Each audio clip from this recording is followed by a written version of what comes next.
In response to the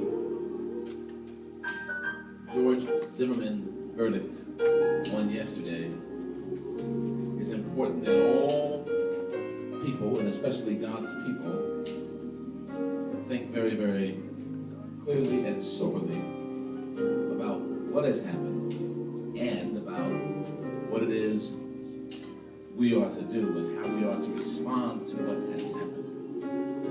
And before I make this very brief statement, I want the choir to sing a little bit of this song, Don't Be Discouraged. Don't be discouraged.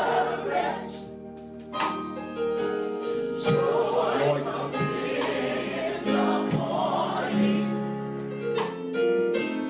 Oh, that God is nigh.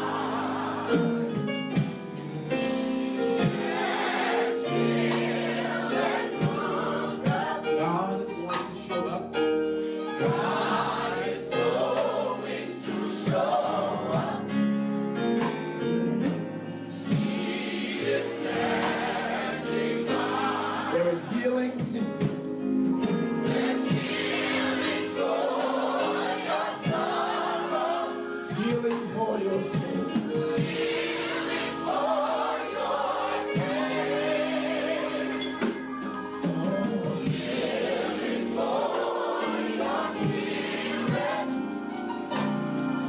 That shelter from the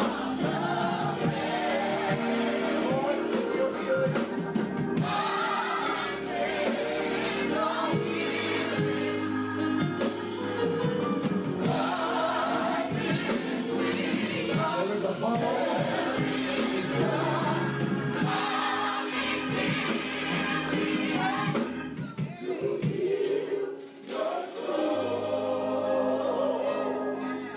This is a perspective, hopefully will put this into some perspective for many of you. Every government has a legal system, and every legal system is imperfect. Criminals are tried by an imperfect legal system.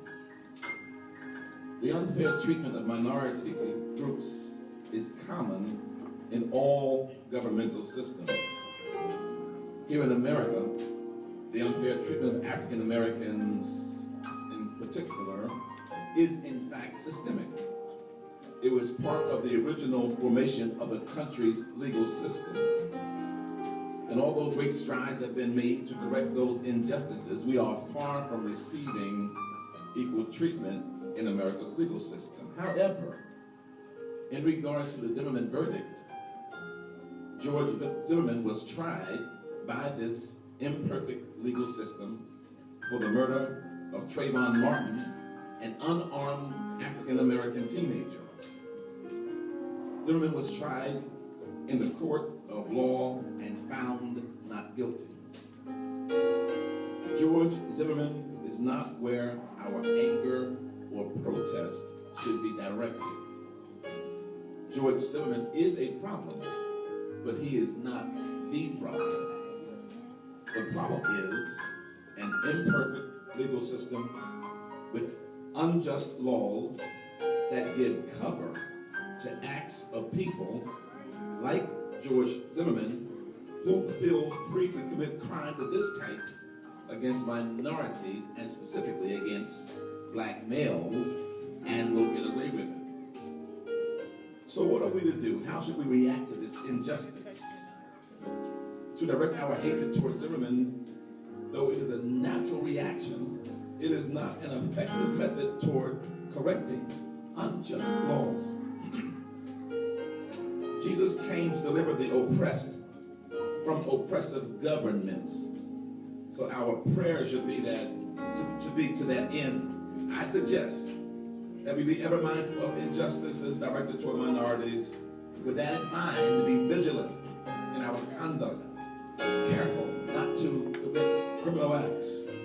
Also, we understand, however, that minorities do not need to commit crimes to be charged with crimes.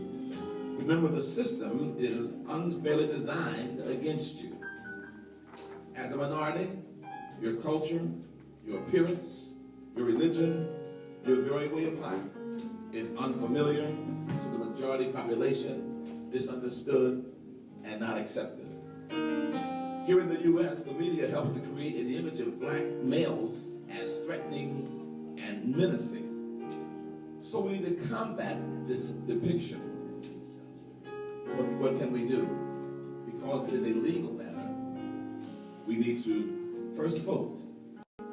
Because it is a legal matter, we need to come to know our history, to understand how laws have come to be the way they are, and how we can overcome them. We need to understand our Constitution, because that's where your rights are granted.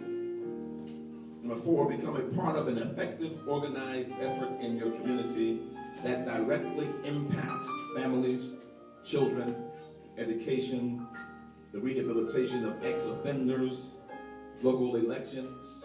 Also attend school board meetings and municipal meetings. And then lastly, pray. Pray for governments, pray for one another, and love everybody.